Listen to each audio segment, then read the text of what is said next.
And the way the mind does not know the difference between positive and negative thinking. Whatever comes in is what the mind is going to process.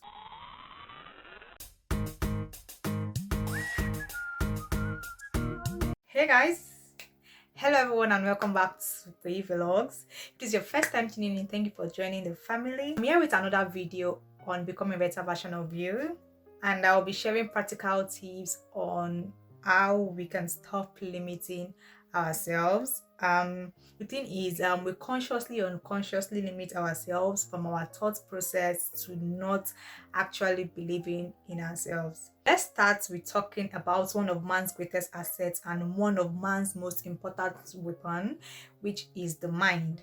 Napoleon Hill said, "Whatever your mind can conceive and believe, it can achieve." Which means whatever you believe in, whatever you think about, whatever comes to your mind, you are able to achieve it. And the way the mind does not know the difference between positive and negative thinking. Whatever comes in is what the mind is going to process.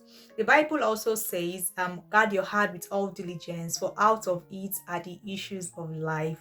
Whatever you allow into your life has a total effect on your life. We need to also understand that formal education controls the conscious mind, which controls only about 5% of the outcome of our life, while the subconscious part of our mind controls 95% of our life, which we don't get to feed.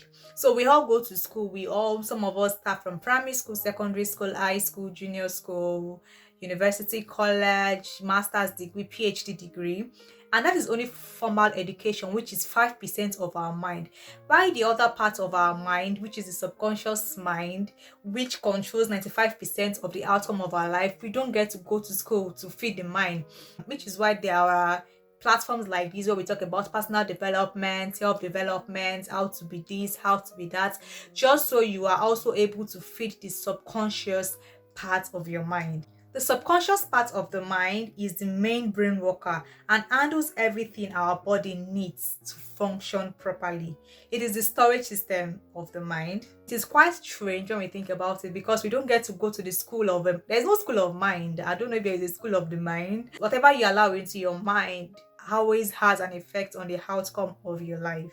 Also, 95% of our behavior habits happen at the subconscious level of the mind.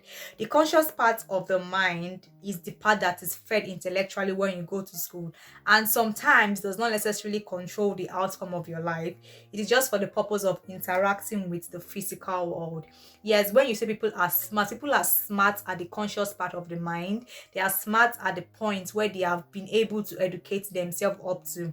But the subconscious part of the mind is the part of the mind that stores everything we have done, said, or witnessed, and it has the power to influence most of our decisions, which is why we always talk about don't make a decision emotionally, make your decision logically. So the reason we've come to that realization is because people have come to understand that there is a part of us, the subconscious mind, which makes decisions just based on emotions. We also understand that we need to allow the conscious part of our mind to make decisions for us. In summary, what I'm just trying to say is that we should be conscious of the things we allow into our mind, the subconscious mind, even the conscious mind. There's this concept that we say we need to learn, unlearn, and relearn. You might have even learned something formally or in a formal setting, which is not correct, if that makes sense. So be careful of the things you allow into your mind, the things you see. When things come to you, when people say things to you, you need to learn how to control your reaction, because especially when you react and you speak words, you're not able to take back those words. It's the things you allow into your mind, what you allow into you, whether on the conscious level or subconscious level, they have an effect on your life. So we should make conscious decisions. If not, these things will continue to limit us. They will continue to limit us as human beings. Yeah, so the mind is very powerful. The mind is our most greatest asset. The mind is our most important weapon. So we need to make conscious efforts of the things that we allow into our minds, the things we see. Even if you've seen it, we need to make a decision on how we allow those things affect us and how we allow those things creep into our subconscious mind, such that they don't have a negative effect on who we are. We need to be deliberate about things you allow into you. You need to be intentional about the things you allow into you. So the thing is, whether it is a conscious mind, which is 5%, or the subconscious mind, which controls 95% of our life, the question is, what are you doing about it? What do you allow to come into you? What steps are you taking to ensure that you only allow the right things to be stored into your mind? If we're able to answer those questions, then I think it will be easy for us to make decisions such that they don't limit us as human beings.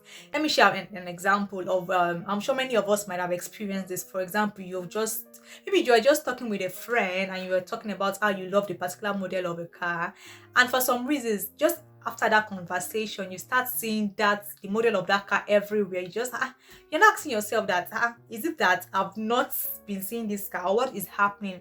Why am I just seeing the model of this car everywhere and anywhere I go? Or you just see it in the pictures, or people just start bringing up conversation about the car, and you're wondering and asking yourself that, do these people know what has been on your mind? Sometimes you don't need to even discuss these things with people.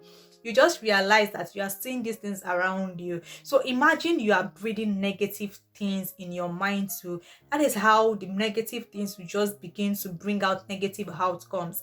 So at the end of the day, make a deliberate and intentional decision on the things you allow into you, on the things you allow to control you. Thank you for watching this video, and I hope you've learned something new as always. If this is a video you enjoyed watching, please do well to like this video.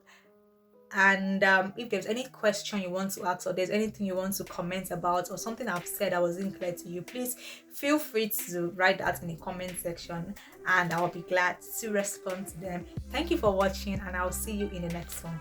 Bye.